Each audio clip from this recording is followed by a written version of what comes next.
السلام عليكم ورحمة الله وبركاته. إن الحمد لله نحمده ونستعينه ونستغفره ونعوذ بالله من شرور أنفسنا ومن سيئات أعمالنا. من يهده الله فلا مضل له ومن يضلل فلا هادي له. وأشهد أن لا إله إلا الله وحده لا شريك له وأشهد أن محمدا عبده ورسوله. يا أيها الذين آمنوا اتقوا الله حق تقاته ولا تموتن إلا وأنتم مسلمون. يا أيها الناس اتقوا ربكم الذي خلقكم من نفس واحدة وخلق منها زوجها وبث منهما رجالا كثيرا ونساء واتقوا الله الذي تساءلون به والأرحام إن الله كان عليكم رقيبا.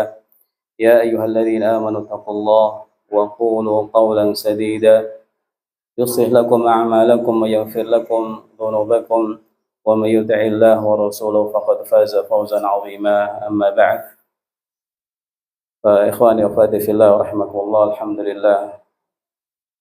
Bapak-bapak juga saudara-saudara, ibu-ibu dan juga saudara-saudari rahimakumullah, alhamdulillah. Pada kesempatan sore hari ini Allah Azza wa Jalla pertemukan kita di majelis ilmi, majelis yang semoga Allah Subhanahu wa taala menjadikan kita orang-orang yang diberkahi. Majelis yang kita mohon kepada Allah SWT agar kita mendapatkan tambahan ilmu, tambahan taufik dan juga istiqamah di atas al-haq. Ayyuhal hadirun rahimakumullah ta'ala.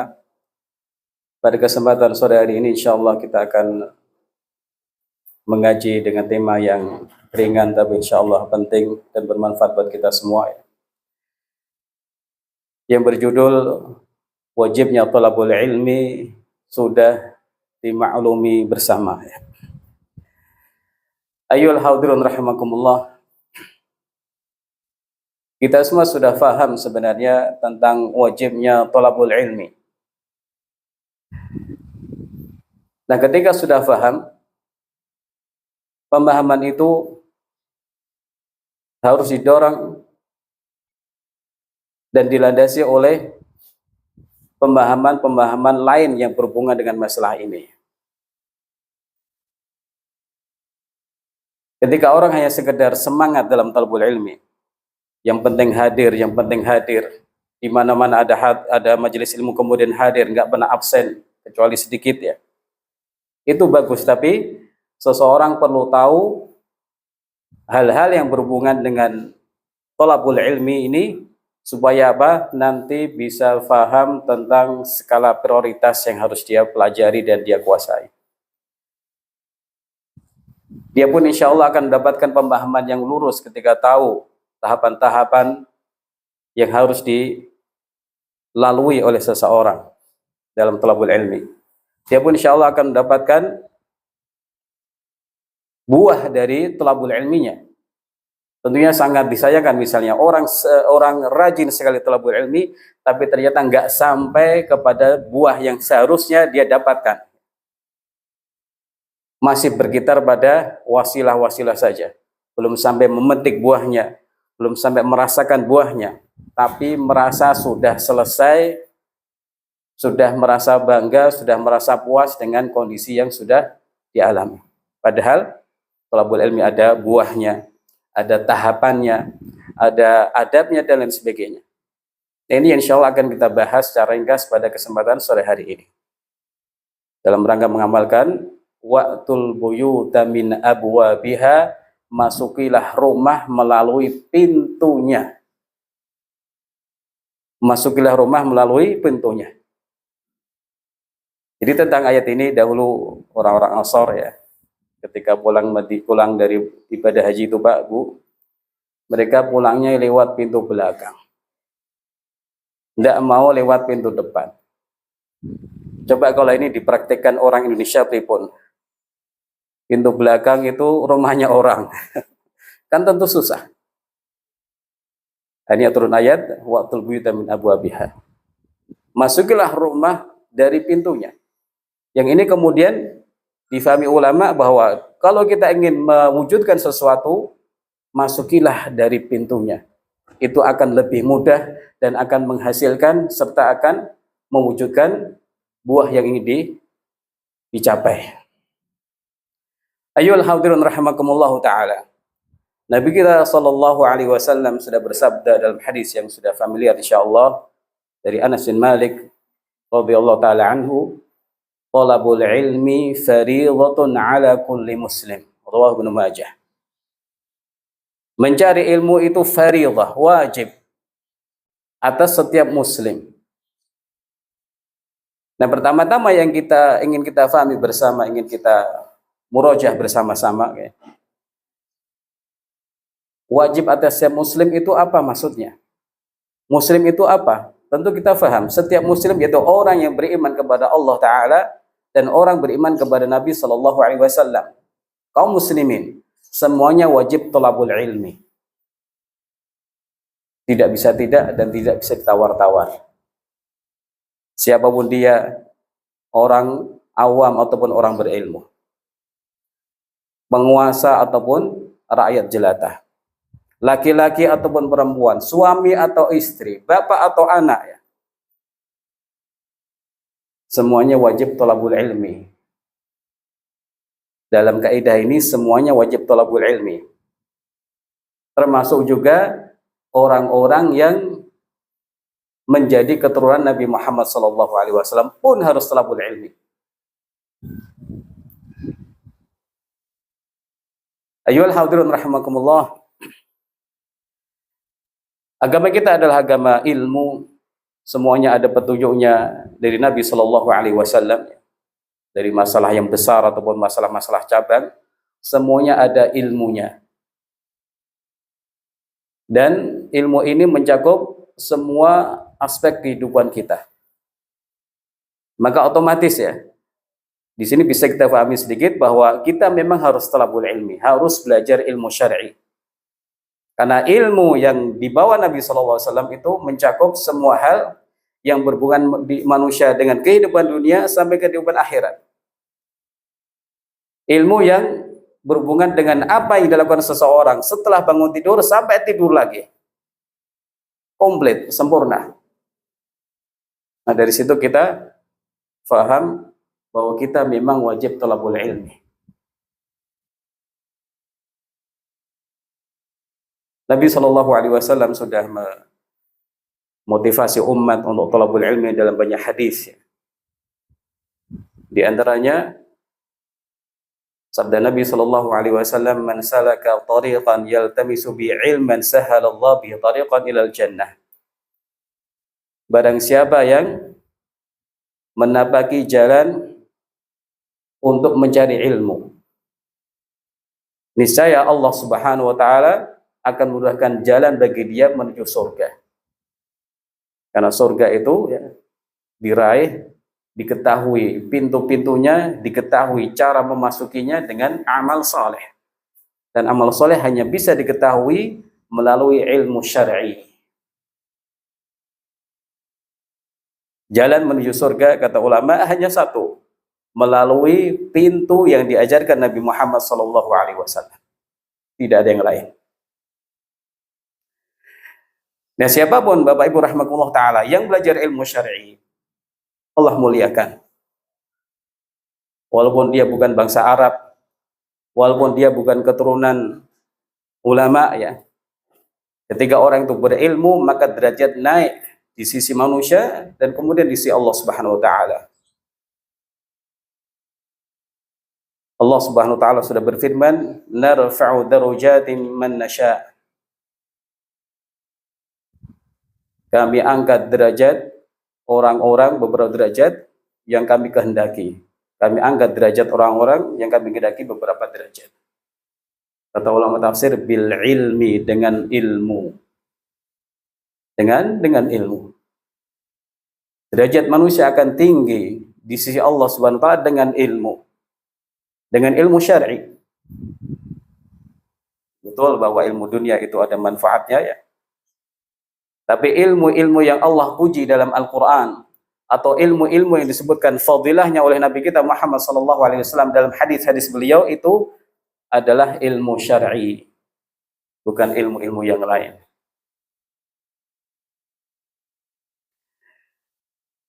Kalau demikian ya, kita sudah paham bahwa kita semua itu wajib thalabul ilmi. Maka pertanyaan selanjutnya, apakah ilmu yang wajib kita pelajari? Ilmu itu banyak apa sedikit, Pak? Banyak ya.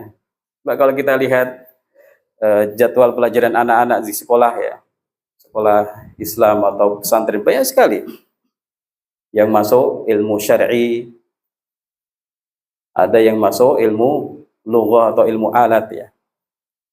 Dalam bahasa pondok ada istilah ilmu alat dan ilmu yang usul ya. Nah, ilmu usul ya, ilmu-ilmu pokok maksud saya adalah ilmu yang memang dipelajari secara zatnya. Tujuannya supaya kita faham ilmu tersebut kemudian diamalkan. Ada ilmu alat, ilmu itu hanya sekedar wasilah saja untuk ilmu yang lain seperti nahwu, sharaf ya, bahasa Arab ya, atau usul fikih, usul tafsir. Ilmu usul hadis ini adalah ilmu-ilmu alat. Tujuannya untuk membantu orang dalam memahami tafsir, memahami fikih, memahami ilmu-ilmu Islam. Nah, dari sini saja sudah terbagi menjadi dua ya. Ilmu pokok dengan ilmu alat. Nah, sekarang yang harus kita pelajari mana? Ayyuhal hadirin rahimakumullah ta'ala. Kita sudah paham thalabul ilmi wajib, tapi kita perlu paham lebih jauh ilmu apa yang fardu ain atas diri kita. Ilmu yang harus kita ketahui dengan baik. Kalau kita tidak paham, tidak tahu, kita jadi tercela. Nah, sebagian ulama sudah menyampaikan beberapa kaidah terkait ini ya, ilmu yang harus kita pelajari secara fardu ain. Yang pertama, Imam Ibnu Abdul Barr rahimahullah taala dalam kitab beliau Jami' Fadl Ilmi, beliau menyampaikan bahwa ilmu yang wajib kita pelajari itu ma la yas'ul insana jahluhu. Ilmu yang orang itu tidak diberi toleransi kalau tidak tahu. Kalau dia tidak tahu jadi tercela. Kalau dia tidak tahu maka berdosa ya. Karena ini ilmu pokok, ilmu yang sifatnya fardu ain. Orang tidak boleh tidak tahu, orang tidak boleh buta terhadap ilmu tersebut. Ini kaidah pertama yang nanti insya Allah semoga membantu kita dalam memahami apa sih ilmu yang wajib kita pelajari ya. Sementara ulama yang lain, Syekh Shalih Al-Utsaimin rahimahullah menyebutkan dalam kitabul ilmi, ilmu yang wajib kita pelajari adalah ma yatawaqqafu ala ibadatin yuridu fi'laha au mu'amalatan yuridul qiyama biha. Jadi ilmu yang berhubungan dengan ibadah yang akan kita kerjakan atau ilmu yang berhubungan dengan muamalah yang ingin kita lakukan. Orang mau sholat, ya harus belajar tentang sholat. Tidak bisa tidak. Dan sebelumnya harus belajar tentang wudhu. Orang mau haji, harus belajar haji sendiri. Gak boleh mengatakan nanti saya hajinya pakai karom saja ya. Atau seorang istri nanti saya manut suami saya saja, tidak bisa. Belajar sendiri, faham dengan baik. Yang uangnya sudah berlebih kemudian memenuhi syarat, harus belajar zakat. Nah, masalah belajar tentunya tidak harus duduk seperti ini ya. Orang bisa cukup dengan bertanya kepada orang alim yang tahu ilmu tentang masalah puasa, masalah haji dan lain sebagainya, kemudian diberitahu dan dijelaskan tentang puasa, haji atau zakat. Atau muamalah, seseorang ingin muamalah, jual beli, mau buka toko, mau buka bisnis online, mau buka jual jasa dan lain sebagainya. Harus belajar apa yang dibolehkan oleh syariat dalam masalah ini. Apa yang boleh dijual belikan?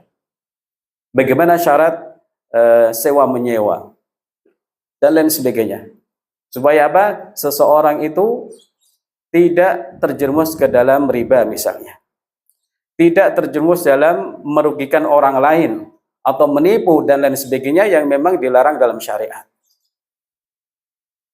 Jadi ini kaidah kedua dari Syekh Utsaimin rahimahullah tentang ilmu yang harus kita pelajari, yaitu berhubungan dengan ibadah yang akan kita kerjakan atau muamalah yang akan kita lakukan.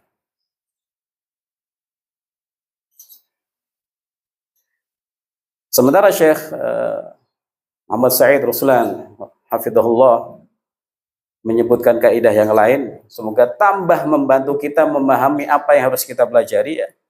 Ma wajaba 'alaika 'amaluh wajaba 'alaika ta'allumuh. Gampang Pak ya bahasa Arab itu ya. Gini Pak Budan. Ma wajaba 'alaika 'amaluh, yang wajib engkau amalkan itu wajib kamu pelajari.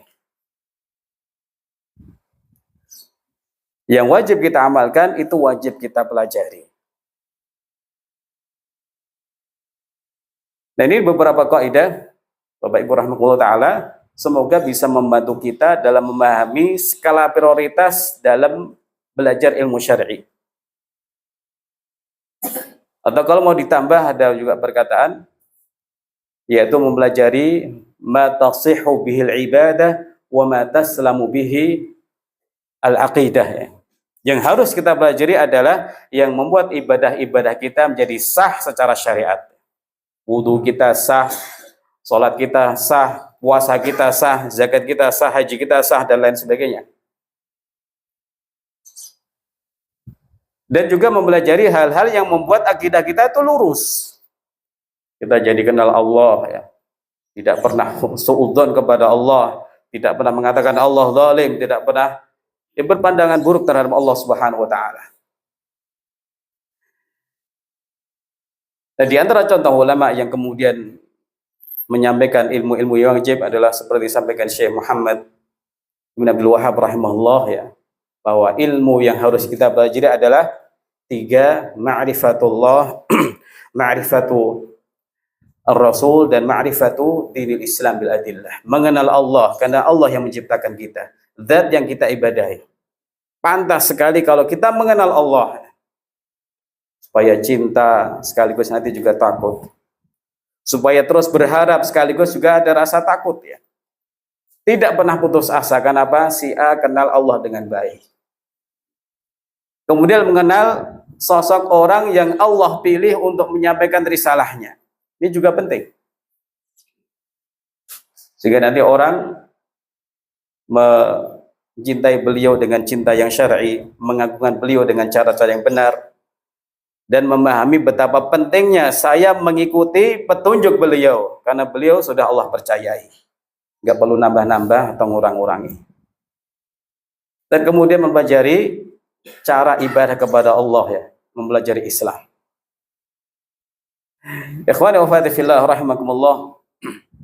Al-Imam Ibnu Abdul Barr rahimahullah yang tadi sudah disebutkan, ya, dalam kitab tadi Jami' Bayanil Ilmi wa Fadlih, ya, dalam satu halaman kurang lebih menyampaikan contoh-contoh ilmu yang wajib kita pelajari.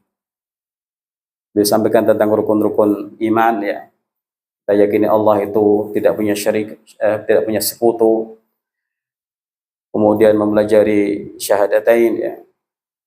Dan yang menarik Bapak Ibu rahimahullah, di antara poin yang boleh sampaikan adalah meyakini dan mengetahui Allah itu istawa ala arsyih. Ini termasuk ilmu pokok ternyata. Dan beliau sampaikan di awal-awal, ini adalah yang sudah disepakati ahlus sunnah wal jamaah. Allah di atas arsy. Lalu beliau menyampaikan tentang kewajiban mengenal, memahami salat, zakat, puasa, haji, rukun Islam, ya. Kemudian beliau menyampaikan tentang hal-hal diharamkan, ya. Tentang zina, mencuri. Ini hal-hal yang harus kita ketahui dengan baik. Kalau tidak tahu, tercela kita nanti. Kalau nggak tahu, aneh. Orang kemudian misalnya berzina padahal diharamkan. Orang mencuri padahal diharamkan. Orang membunuh padahal itu diharamkan. Orang sudah tahu banyak masalah itu. Atau orang banyak sudah tahu tentang itu. Haramnya membunuh, haramnya berzina, haramnya mencuri, haramnya dusta. Ini perkara-perkara yang orang itu sudah banyak yang tahu. Ikhwani wa akhwati fillah rahimakumullah taala. Syekh Shalih Fauzan hafizahullah ketika beliau berkunjung ke Madinah ceramah di Masjid Nabawi, beliau ternyata menyampaikan pembahasan tentang syarah hadis Jibril. Nah, kira-kira ini tepat apa tidak nih?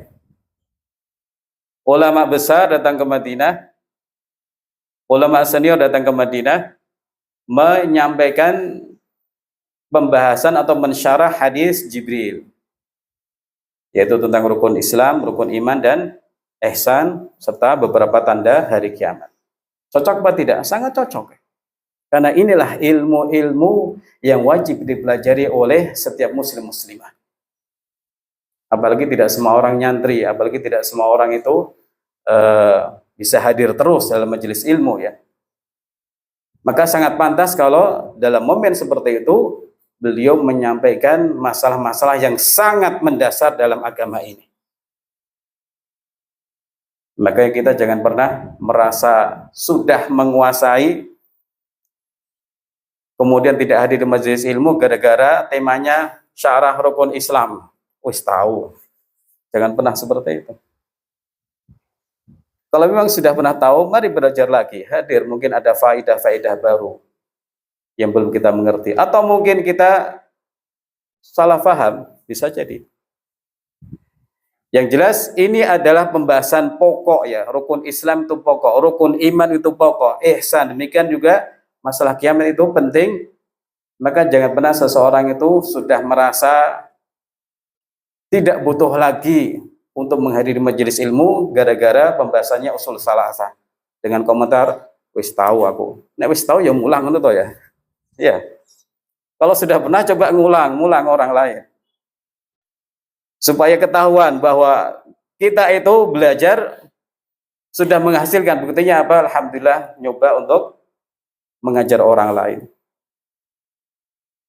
Tidak pernah ngajar, ketika temanya seperti itu langsung tidak mau hadir. Ini sudah keliru.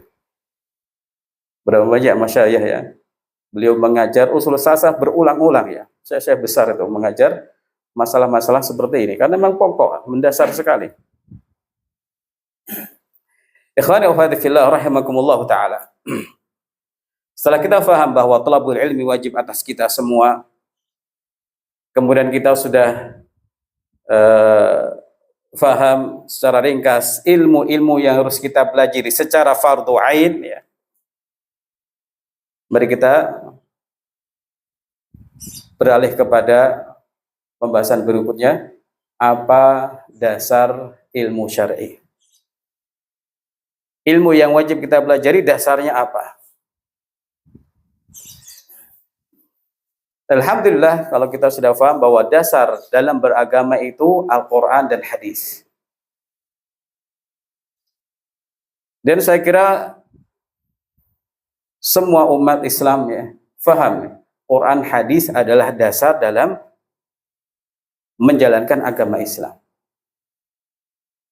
Tapi sekarang sejauh mana kita ini iltizam atau berpegang teguh atau konsekuen dengan masalah ini?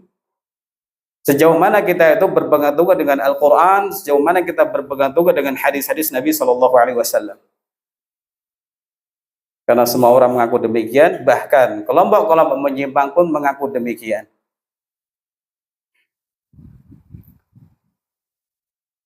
Quran, hadis, Quran, hadis, Quran, hadis ya. Ikhwan wa akhwati fillah rahimakumullah taala. Nabi kita sallallahu alaihi wasallam pernah mengatakan, ala wa inni utitul Quran wa mislahu ma'ah. Ketahuilah aku ini sudah diberi Al-Quran dan seperti Al-Quran bersamanya, yaitu sunnah. Al-Quran sunnah itulah pedoman dalam berislam. Al-Hafidz Ibnu Hajar Al-Asqalani rahimahullah menyebutkan dalam kitab beliau Muqaddimah Fathul Bari yang dikenal dengan Hadyus Sari, beliau menyampaikan wa annahu wa anna awla wa inna awla ma surifat fihi nafaisul ayyam wa awla ma khussa bihi bimazidil ihtimam al-ishtighal bi ulum syar'iyyah al-mutalaqqah min khairil bariyah. Beliau menyampaikan bahwa sesuatu yang sepatutnya kita habiskan waktu-waktu kita yang berharga dan sesuatu yang seharusnya kita istimewakan ya dengan perhatian yang lebih adalah al-ishtighal bil ulum syar'iyyah al-mutalaqqa an khairil bariyah, bersibuk diri atau menyibukkan diri dengan ilmu syar'i yang diambil dari Nabi SAW sebaik-baik bariyah, sebaik-baik makhluk. Jadi ini berhubungan dengan poin pertama tadi. Dan hal ini juga disampaikan oleh Imam Nawawi dalam Muqaddimah Riyadhus Shalihin ya, bahwa waktu yang kita miliki ini sebaik-baiknya kalau dipakai untuk thalabul ilmi. Lalu beliau mengatakan wala yartabu aqilun fi anna madaraha ala kitabillahil muqtafa wa sunnati nabiyil mustafa.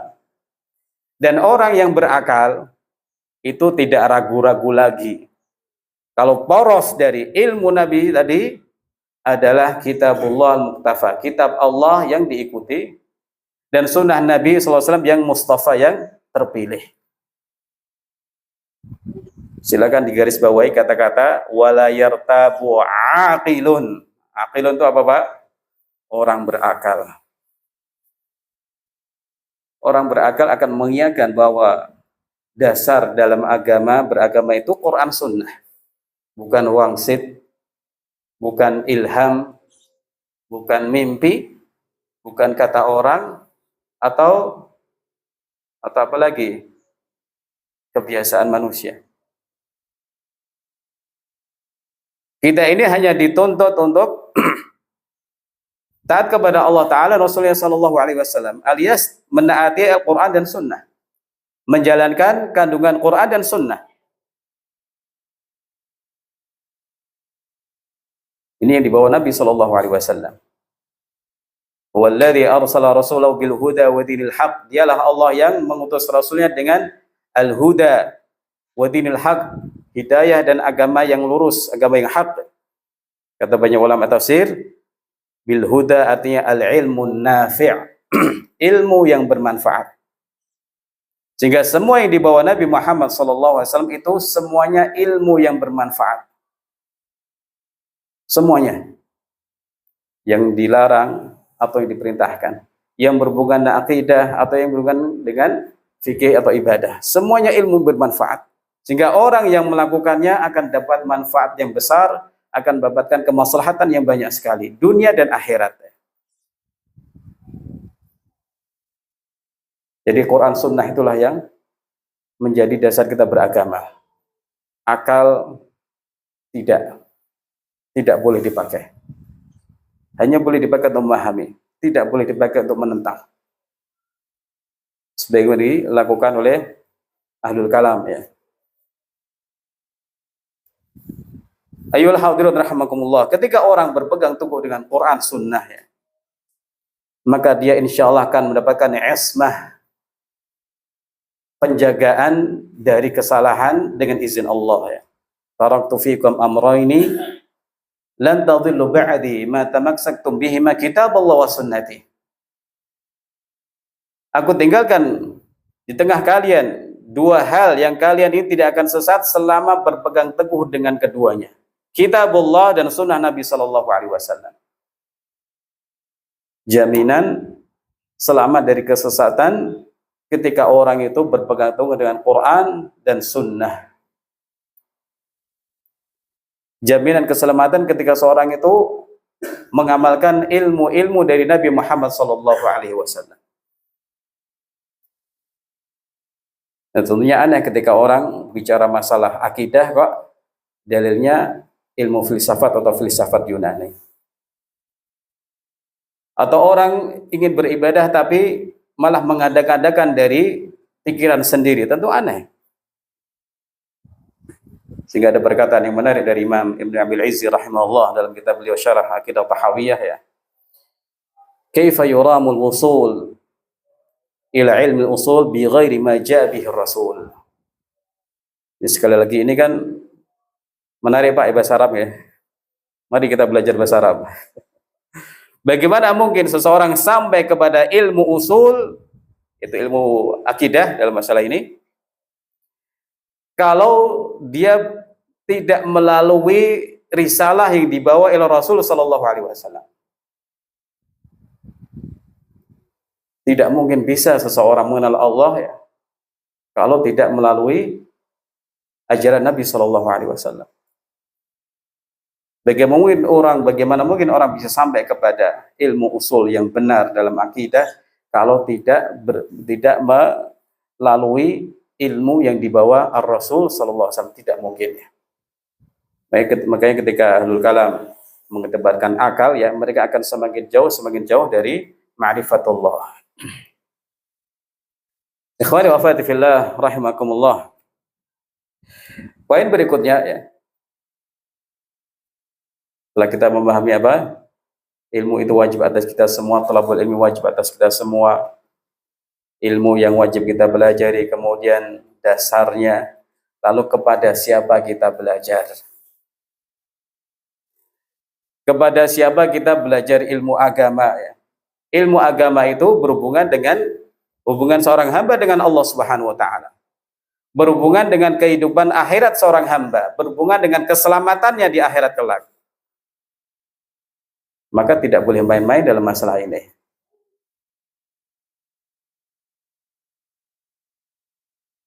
Secara ringkas ketika ditanya kepada siapa kita belajar ya, jawabannya kepada al-alim rabbani, kepada orang yang rabbani, walaupun nggak pakai baju merek itu. Alim rabbani. Jadi orang yang mengikuti, orang yang berilmu yang mengikuti petunjuk-petunjuk Allah Subhanahu wa taala Rabbul Alamin. Ini kan sudah jelas, orang yang mengikuti petunjuk Allah, yaitu mengikuti petunjuk Al-Quran, Sunnah, mengamalkan petunjuk Al-Quran, Sunnah. Dan sebagian ulama menyampaikan al-alim rabbani itu alladzi yu'allimun nas sigharal ilmi qabla kibarihi, yang mengajari manusia ilmu-ilmu yang mendasar dulu sebelum ilmu besar. Ilmu mendasar itu apa ya tadi? Usul iman, usul Islam, rukun iman, rukun Islam. Ya memang seperti itu ya. Ulama mengajari umat ya harus seperti itu. Tiba-tiba kalau diajari masalah yang besar ya nanti nggak kuat ini kepala. Dan juga tidak hikmah, tidak bijak ya. Orang baru belajar dikasih ilmu yang besar, ilmu yang maksudnya ilmu yang berat ya. Susah nanti, malah jadi fitnah. Mau sinau meneh apa wangel gitu ya.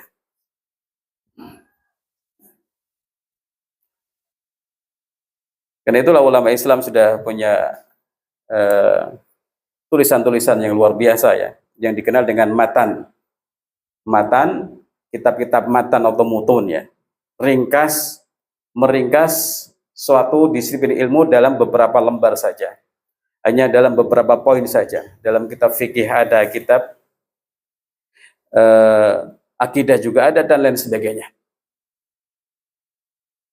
Nah, kitab-kitab ringkas ini yang dikenal dengan kitab matan ini, selain akan mempermudah orang untuk belajar ilmu agama, juga akan memahamkan umat tentang apa yang wajib dipelajari terlebih dahulu. Ketika membuka kitab fikih, matan fikih ya, yang didapati pertama thaharah, bukan kitab jihad. Jihad nanti belakangan. Artinya ini yang paling penting.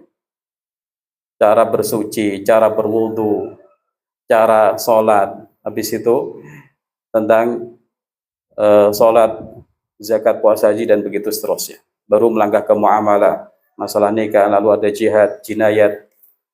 Nah ini juga mengajarkan kepada kita tentang skala prioritas tadi yang kita singgung. Orang berkuar-kuar, ayo jihad, ayo macam-macam, ternyata belum bisa wudu dengan baik. ternyata sholatnya belum baik, ibadahnya belum baik, kok mau melakukan hal seperti itu, atau melakukan jihad, atau mengajak-ajak orang jihad. Skala prioritasnya sudah salah dia. Ayolah hadirin rahimakumullah. Jadi kita belajar kepada orang alim rabbani, atau al-alim, al-amil, seorang alim yang mengamalkan ilmu. Karena ilmu, seorang alim yang tidak mengamalkan ilmu ya tidak pantas dijadikan sebagai guru. Atau kalau mau diperluas lagi ya, ditentukan dia adalah seorang muslim. Kepada siapa kita belajar? Kepada seorang muslim. Karena ada orang belajar ilmu agama tapi kepada orang orientalis, kan sudah salah. Akhirnya nanti akan muncul orang-orang yang salah asuhan, menganggap selamat pagi lebih utama dari assalamualaikum misalnya, atau datang kemudian membawa wajah yang baru, hati yang baru, hati rebelaris, hati orientalis, hati sekuler ya. Gara-gara apa? Diasuh oleh orang yang tidak beriman kepada Allah, yang tidak beriman kepada Nabi sallallahu alaihi wasallam, padahal dia belajar ilmu agama kepada dia. Ini sudah salah jalan. Jadi seorang muslim yang alim, yang berilmu, karena orang yang tidak berilmu nggak bisa memberi ilmu. Kemudian orang yang amil, yang mengamalkan ilmu. Ini sudah cukup sebenarnya. Tapi di zaman sekarang perlu ditambah lagi, seorang alim yang mengamalkan ilmu, kemudian seorang yang afif, ya, menjaga kehormatannya, tidak minta-minta, menjaga matanya, menjaga kehormatannya dari hal-hal yang diharamkan Allah ya. Kemudian orangnya akhlaknya baik ya. Orangnya wara, nggak mata duitan gitu ya. Karena di zaman sekarang ada orang-orang yang kemudian terfitnah dengan murid perempuannya misalnya, yang melakukan hal yang buruk terhadap murid perempuannya. Akhlak baik pun juga menjadi tolak ukur kepada siapa kita belajar. Ketika gurunya suka jujur ya, dia memang bagus loh ditimba ilmunya. Akhlaknya baik, tawadhu, seorang yang amanah, seorang yang jujur, seorang yang baik ya. Al-Imam Ibnu Jauzi rahimahullah ta'ala pernah menyampaikan sebuah pengalaman ya, yang ini tentu akan bermanfaat bagi orang tua, bagi pendidik, bagi ulama, dan bagi para tokoh Islam ya. Beliau menyampaikan, laqitu masyayikh, saya itu berjumpa dengan banyak guru. Ahwalu mukhtalifah, keadaan mereka berbeda-beda. Wahum mutafawituna fi maqadirihim, ilmu mereka bertingkat-tingkat. Jadi ulamanya banyak, gurunya banyak, keadaannya beda-beda, ilmunya bertingkat-tingkat. Artinya ada yang paling alim di antara mereka, tapi kemudian beliau mengatakan, wa kana anfa'uhum li fi sahbatih al-'amila minhum bi ilmih wa in kana ghairu a'lama minhu. Guru yang paling bermanfaat bagi saya ketika saya menjalin interaksi dengannya adalah guru yang mengamalkan ilmunya, walaupun ada guru-guru lain yang lebih alim dari guru itu. Artinya apa? Di sini pentingnya mengamalkan ilmu, pentingnya guru mengamalkan ilmu, pentingnya pendidik menjadi teladan yang baik bagi anak didiknya, orang tua menjadi teladan baik bagi anaknya, yang biasa dikenal dengan at-tarbiyah bi al-qudwah ya. Pendidikan dengan keteladanan yang baik. Ini akan membantu anak didik atau membantu umat dalam meresapi ilmu orang alim dan juga mengamalkan ilmunya. Sebab kalau kemudian seorang guru atau orang alim bertolak belakang antara ilmu yang diajarkan dengan perbuatan yang dia lakukan sehari-hari, umat bingung. Sing tak ikuti itu ucapan dia atau perbuatannya. Dia menyuruh kami jujur, kok dia suka bohong. Dia nyuruh kami amanah, kok kelihatannya kok khianat. Dia nyuruh kami untuk datang masjid segera setelah adzan kok dia santai saja. Maka istilahnya murid akan naruh tanda tanya besar di muka guru tersebut. Dijanjani piye toh gitu ya. Allahul musta'an. Ayyuhal hadirun rahimakumullah taala. Jadi supaya kita selamat ya dalam memahami agama, di antara yang kita usahakan adalah memilih guru yang terbaik yang ada, memilih guru yang paling senior yang bisa kita jumpai ya. Karena keberkahan itu bersama orang-orang senior ya. Kalau tidak ada ya bagaimana kita memilih guru yang memang baik. Karena kita sedang berusaha untuk mengamalkan agama melalui guru tersebut.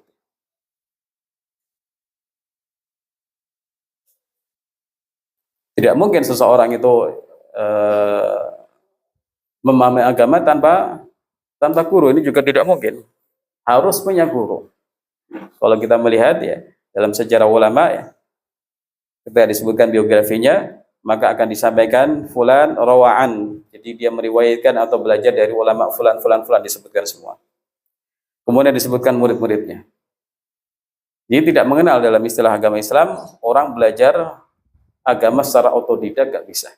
Nanti bisa salah paham, bisa menyimpang, atau bisa menyesatkan orang kalau dia kemudian mengajarkannya kepada orang lain. Ayyuhal hadirun rahimakumullah. Setelah itu kita belajar bersama apa adab pokok yang harus kita lakukan dalam majelis ilmu atau bersama ilmu atau ketika kita thalabul ilmi. Adab pokok itu adalah al-ikhlas, kemudian al-ijtihad dan sabar. Ikhlas ketika thalabul ilmi, kemudian sungguh-sungguh dalam thalabul ilmi, dan kemudian sabar. Kenapa ikhlas? Karena thalabul ilmi adalah ibadah. Bahkan sebagian ulama menyebutkan thalabul ilmi ini lebih afdal dari ibadah-ibadah sunnah ya. Karena dia ibadah maka harus diniatkan karena Allah. Niatnya harus ikhlas. Karena ibadah maka dia berharap balasan dari Allah Subhanahu wa taala di akhirat kelak. Nah, ulama sudah menyampaikan tanda-tanda seorang ikhlas ya, seperti Imam Ahmad rahimahullah ya. Beliau menyampaikan atau pernah ditanya bagaimana orang itu ikhlas ya. Beliau menyampaikan sebelumnya talabul ilmi la yadiluha syai', la yadiluhu syai'. Yang namanya talabul ilmi tidak ada sesuatu pun yang sepadan dengannya. Idza ukhlisat fihi niyyah. Selama niatnya diikhlaskan karena Allah. Kemudian orang bertanya, bagaimana ikhlas wahai imam? Beliau menjawab, an yanwi an yarfa'al jah'an nafsi wa an ghairihi. Dia berniat untuk menghilangkan atau mengikis kebodohan dia tentang agama dari dirinya dan juga dari orang lain. Nah, kita semua ini kan terlahir dalam keadaan tidak tahu apa-apa. Sementara kita wajib menyembah Allah Subhanahu wa taala, wajib beribadah kepada Allah ya.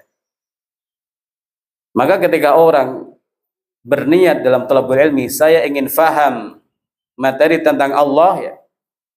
Saya ingin faham materi tentang bagaimana cara ibadah kepada Allah, maka dia sudah menunjukkan ikhlas dalam thalabul ilmi insyaallah.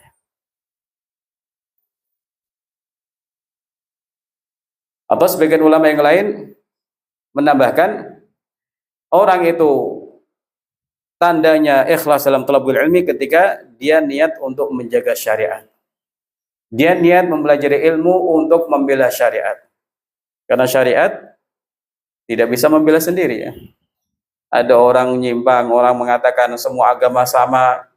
Kan Al-Quran gak bisa membantah sendiri langsung. Umat yang harus menulis atau menyampaikan atau langsung mematahkan argumen orang tersebut. Gimana kamu mengatakan semua agama sama sementara yang disembah beda-beda? Sementara ajarannya juga beda-beda. Itu zalim ya. Yang tidak sama tidak boleh dikatakan sama. Apakah boleh makanan yang macam-macam, ada yang enak, ada yang basi, ada yang rusak, ada yang enak sekali, kemudian dikatakan semua makanan sama enaknya? Ini zalim. Tidak boleh seperti itu. Dalam masalah dunia saja orang tidak bisa berkata seperti itu. Walaupun semua mengaku nomor satu ya, kecap nomor satu, tetap saja berbeda-beda tingkatannya. Orang faham, konsumen faham mana yang enak, mana yang tidak. Dan Islam adalah satu-satunya agama yang hak. Nah, umat dituntut untuk menolong agama Islam, membela agama Islam. Ini kewajiban kita semua sesuai dengan kemampuan. Ayyuhal hadirin rahimakumullah. Ketika orang tidak ikhlas dalam talabul ilmi, maka kalau Syekh Bakar Abu Zaid, maka ibadah yang agung ini akan jadi ibadah yang paling hina dan nista. Menjadi perbuatan yang paling nista karena orang talabul ilmi untuk mencari duniawi. Beliau sampaikan dalam Hilya Talabil Ilmi, ibadah yang agung ini akan merosot menjadi perbuatan yang paling jelek, paling rendah ketika niatnya tidak baik. Maka mari kita terus menata niat ketika mau menghadiri majelis ilmu. Yang kedua adalah ijtihad. Sungguh-sungguh rajin ya. Berusaha keras dalam talabul ilmi. Dan kita semua insya Allah faham maksudnya ya. Karena kalau kita punya anak, kita akan menasihati. Sing temen nek sinau kan gitu. Ayo yang rajin, ayo rajin belajar, ayo belajar tiap pagi, ayo belajar tiap hari, tiap malam, walaupun sedikit. Nah, harusnya kita juga menasihati diri kita dengan seperti itu. Mari kita membaca buku yang sudah kita pelajari, kita baca lagi, kita murojaah lagi. Karena tujuan kita bukan sekedar ingin wis tahu sinau, tapi bagaimana kita menguasai usul salasa dengan baik. Bagaimana kita bisa memahami rukun Islam dengan baik, rukun iman dengan baik. Bagaimana kita memahami ihsan. Kita baca syarah-syarahnya dari ulama yang beda. Kita hadiri majelis-majelis asatidzah yang berbeda-beda supaya apa? Ilmu atau pemahaman kita tentang usul salah semakin baik dan semakin baik. Syekh Shalih Al-Utsaimin ketika beliau menerangkan ihsan, apa jawaban beliau? Ihsan itu itqanuhuma, melakukan Islam dan iman dengan sebaik-baiknya. Nabi SAW ketika menerangkan ihsan, beliau tidak menyebutkan ibadah yang baru, tapi mengatakan anta'budallaha ka'annaka tara fa illam takun tara fa innahu yarak. Beliau hanya sekedar menyebutkan derajat yang lebih tinggi, tidak menyebutkan ibadah lain, tapi derajat yang lebih tinggi dalam ibadah kepada Allah Subhanahu wa taala. Dan Syekh menyebutkan maksudnya adalah itqanuhuma, melakukan Islam, mengamalkan iman dengan lebih baik atau dengan sebaik-baiknya. Nah, kalimat ini itqanuhuma ini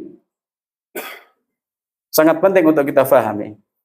Sangat penting untuk bisa kita dapatkan untuk menjelaskan ihsan. Kadang-kadang orang ihsan itu gimana? Ya pokoknya ini beribadah kepada Allah dengan seolah-olah melihat Allah, atau kalau tidak ya Allah itu melihat kita. Tapi begitu ada kalimat seperti ini akan memudahkan kita memahami atau memahamkan kepada orang lain. Kok bisa begitu? Karena banyak-banyak membaca buku dalam pelajaran yang sama. Jadi ijtihad. Tampakkanlah diri kita itu jujur dalam ingin menguasai ilmu dengan ijtihad tadi, dengan bersungguh-sungguh.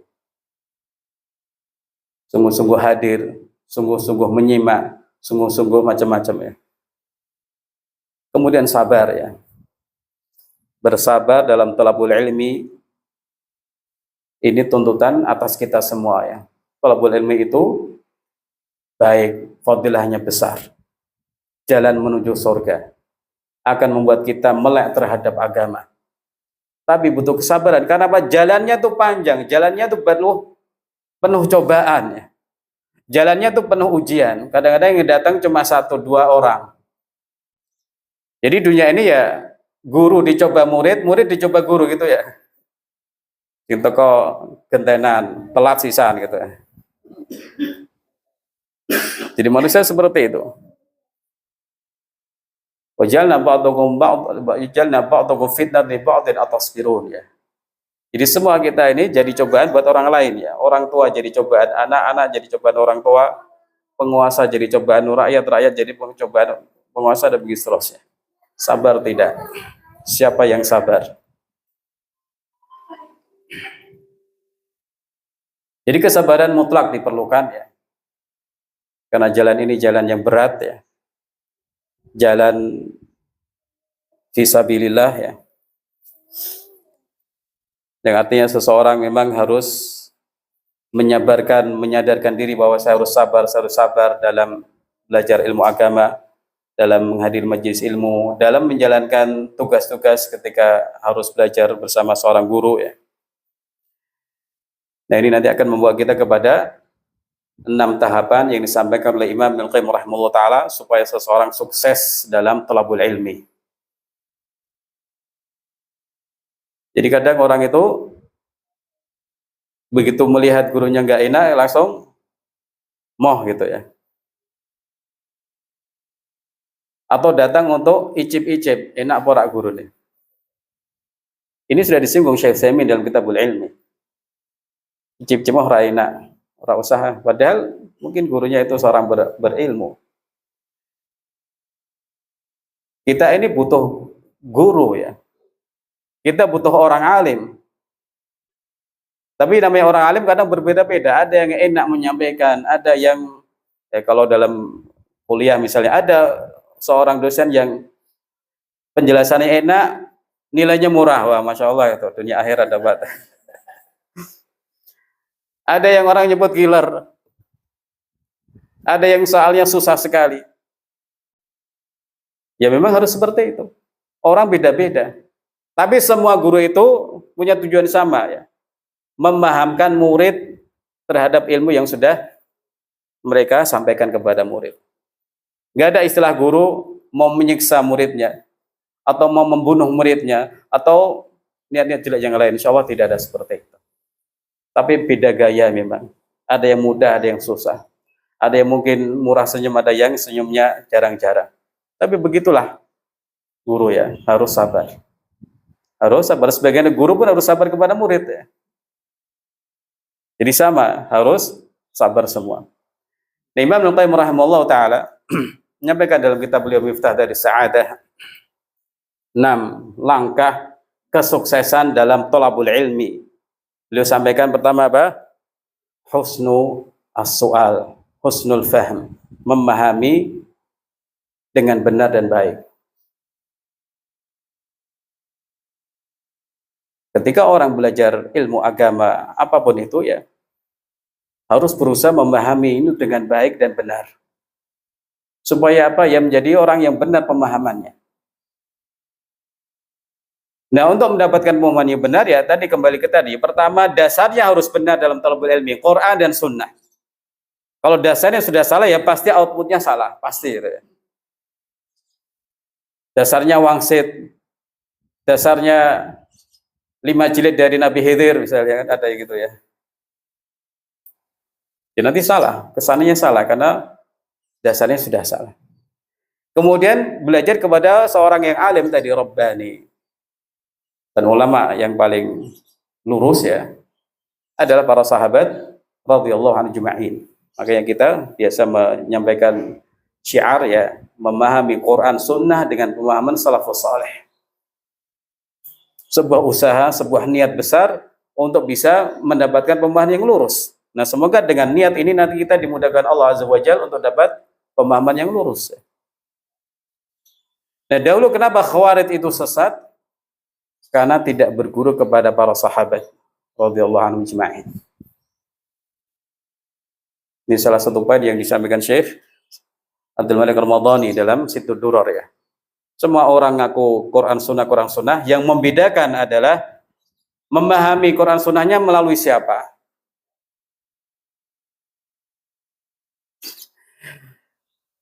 Sahabat yang mulia Abdullah bin Abbas radhiyallahu ta'ala anhuma datang mendatangi Khawarij ya, untuk mendebat mereka, untuk mematahkan argumentasi mereka. Datang dengan menyampaikan kalimat-kalimat manhajiyah, kaidah yang kuat sekali, kaidah yang mantap, yang nanti akan menjadi dasar dalam bagaimana cara seharusnya seseorang beragama itu. Beliau katakan kepada orang-orang Khawarij yang akhirnya nanti sebagian besar taubat ya, ataitukum min indi ashabi Rasulillah sallallahu alaihi wasallam. Saya datang kepada kalian dari pihak para sahabat Nabi sallallahu alaihi wasallam. Wa min indi sihrihi, dan dari sisi atau pihak menantunya Ali bin Abi Thalib. Wa alaihim nazal al-Quran, dan kepada mereka lah Quran itu turun. Wa hum a'lamu bi ta'wili minkum, dan mereka itu lebih paham tentang tafsir Quran daripada kalian.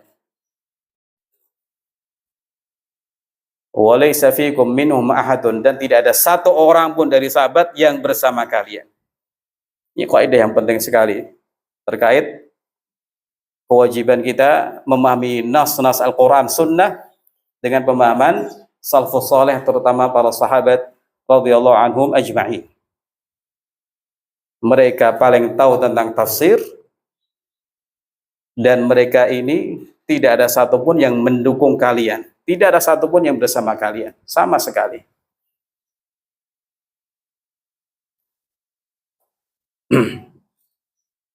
Nah, ini diantara cara mendapatkan pemahaman yang benar dalam memahami ilmu syar'i. Kemudian kita belajar kepada ulama-ulama yang memang mengikuti mereka dengan ihsan, dengan sebaik-baiknya. Nah, jangan sampai orang semangat saja untuk thalabul ilmi, paham atau tidak, enggak paham. Nah, yang penting ngaji tenang salah ngoten niku. Enggak pas. Nanti tidak berbuah dengan buah yang baik ya. Nah, insya Allah dapat pahala, insya Allah dapat kebaikan. Tapi bukan itu tujuan kita hadir di majelis ilmu. Demikian juga saat guru berada di kelas ya. Bukan tujuannya untuk hadir menyampaikan, tapi tujuannya murid paham apa tidak. Maka jangan pernah ya, siapapun di majelis ilmu, guru ya harus memastikan muridnya paham semua. Dan orang yang hadir di majelis ilmu juga harus memastikan, saya alhamdulillah paham penjelasan guru, dan saya pun dapat istifadah atau faedah dari keberadaan saya di kelas ini atau di majelis ini. Apa itu? Alhamdulillah saya paham tentang masalah ini, atau saya lebih paham lagi tentang masalah itu. Yang kedua, husnu as-su'al, bertanya yang baik ya. Karena bertanya itu salah satu pintu mendapatkan ilmu. Allah sebutkan dalam Al-Quran, para sahabat bertanya kepada Nabi sallallahu alaihi wasallam, yas'alunaka wa yas'alunaka ya. Ilmu di antara pintunya adalah bertanya. Tapi aja sidik-sidik takok terus. Ngeselin nanti.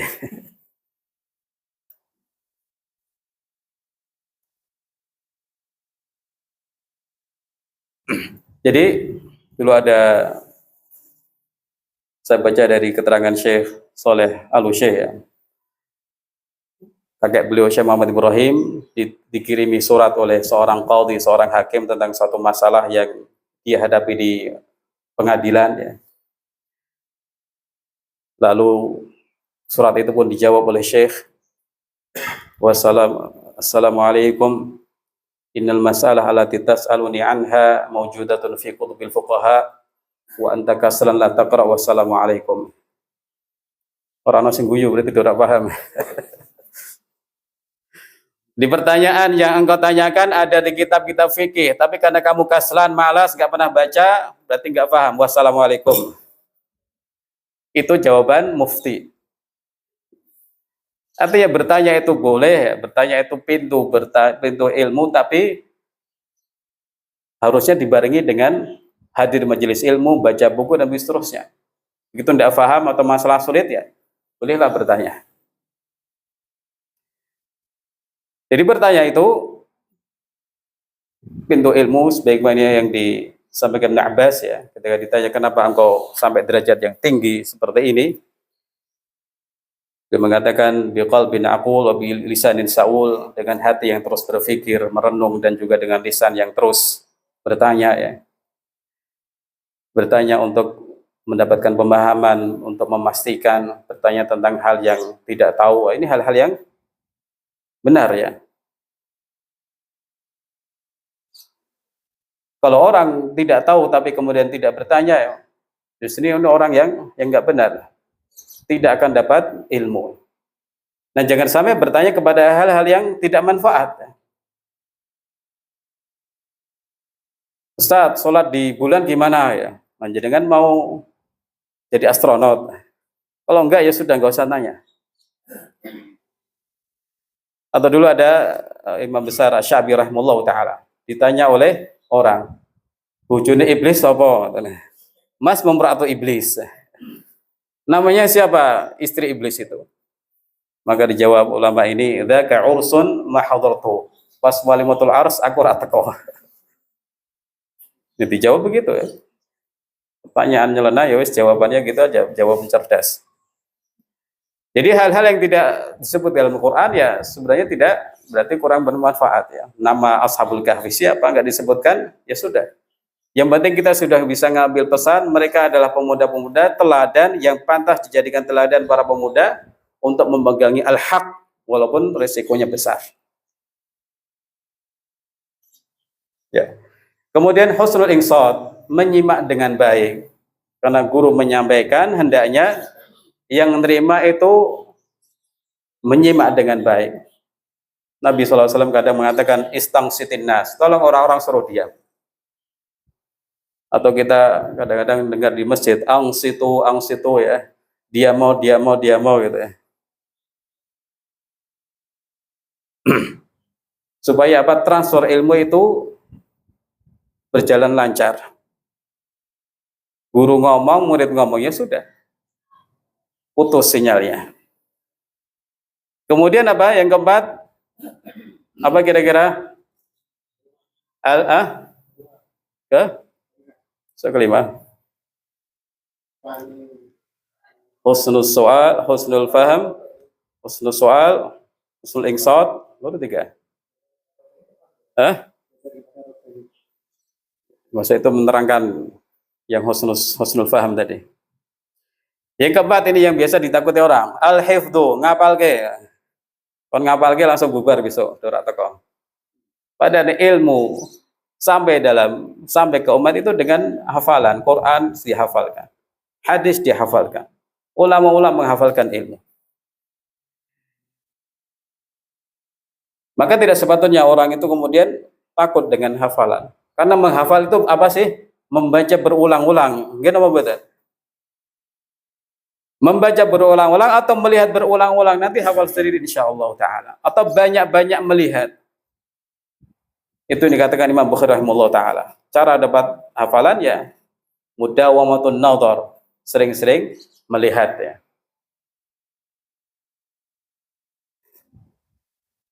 Kemudian berikutnya adalah at-ta'lim, mengajarkan kepada orang lain. Ini akan faedahnya sangat besar ya. Ilmu yang dimiliki akan tambah kuat dan orang lain pun dapatkan faedah dari yang kita ketahui.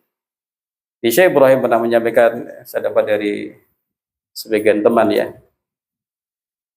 Jadi ilmu yang kita miliki itu sedikit, kata beliau. Tapi yang sedikit ini dibutuhkan umat.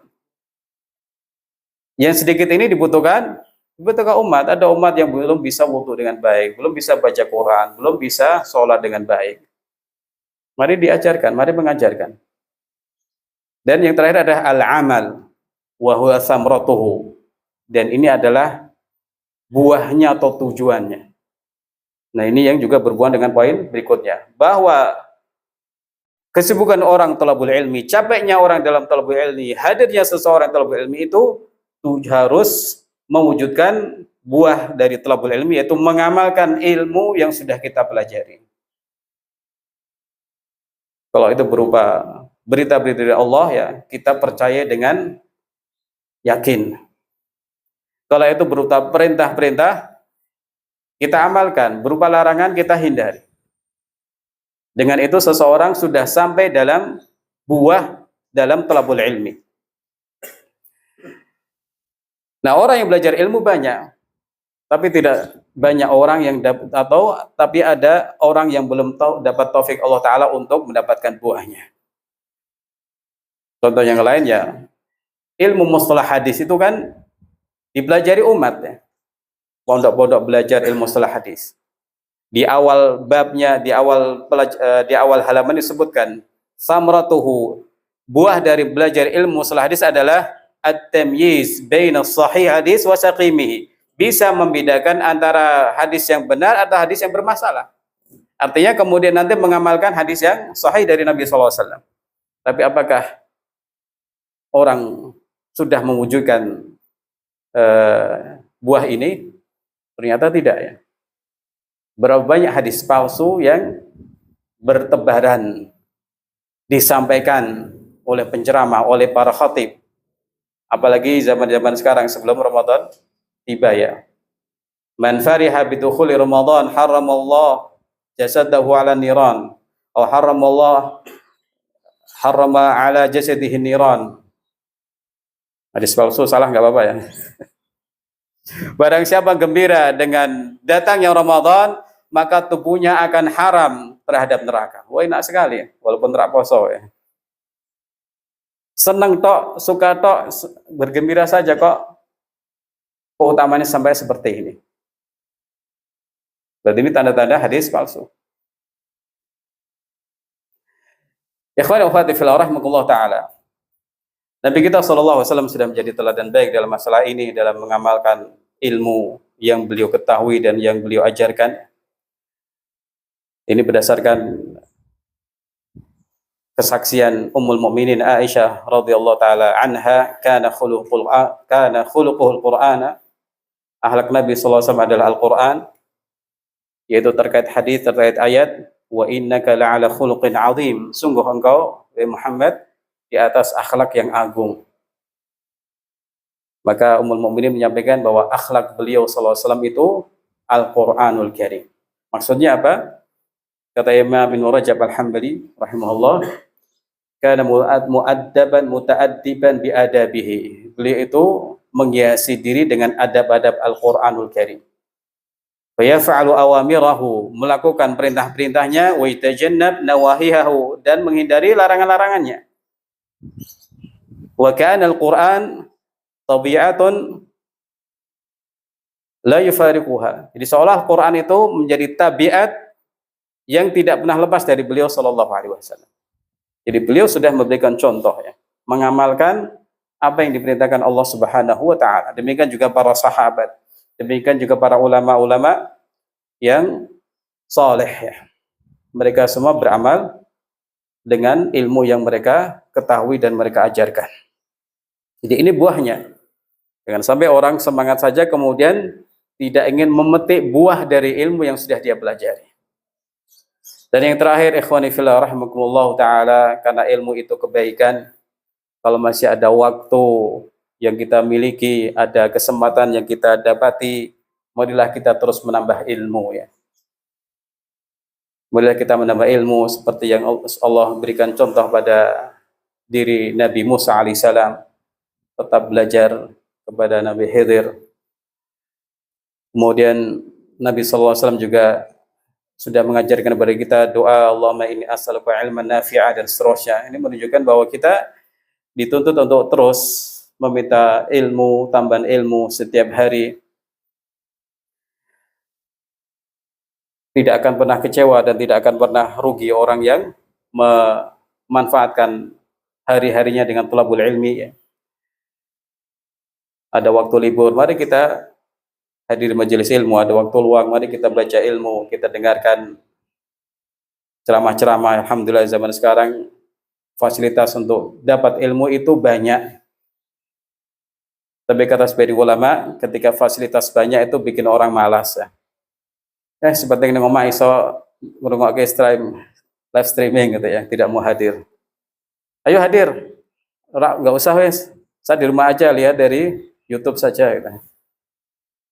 Nah, orang seperti nanti akan kesulitan untuk menghadiri majelis ilmu walaupun mungkin dia sedang lapang. Ikhwani fillah rahimakumullah taala, saya tutup dengan perkataan Taqiyuddin Al-Hisni rahimahullah dalam kitab beliau Kifayatul Akhyar ya. Di muqaddimah beliau sampaikan innal anfusa az-zakiyah at-talibah lil maratibil 'aliyah lam tazal tad'abu fi tahsil ulum syar'iyyah. Jadi jiwa-jiwa yang bersih, jiwa-jiwa yang menginginkan derajat-derajat tinggi akan terus-menerus sibuk dalam mendapatkan ilmu syar'i. Demikian Bapak Ibu rahimahullah ya. Maaf lebih 10 menit ya. Semoga bermanfaat buat kita semua, menjadikan apa yang disampaikan sebagai arahan untuk kita semua dalam talabul ilmi, supaya kita bisa tahu mana yang harus kita prioritaskan, mana yang harus kita pelajari dengan baik dan mana yang harus kita kuasai dengan baik. Allah taala alam. Wa jazakumullah khairan. Barakallahu fiikum. Wassalamualaikum warahmatullahi wabarakatuh.